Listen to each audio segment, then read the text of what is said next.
Let's learn how to freeze a frame in Premiere Pro.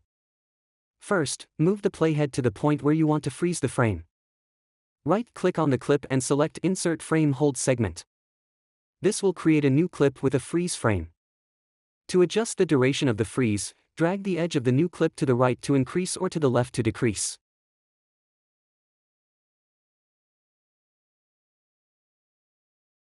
Another option is to right-click on the clip and select Add Frame Hold.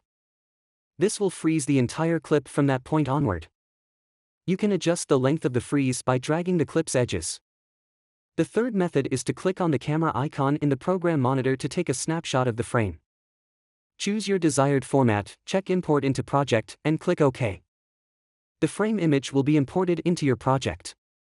Drag this image to the timeline and adjust its duration by dragging its edges. Then, trim the original clip where the freeze begins and move the rest of the clip to follow the freeze frame. That's it.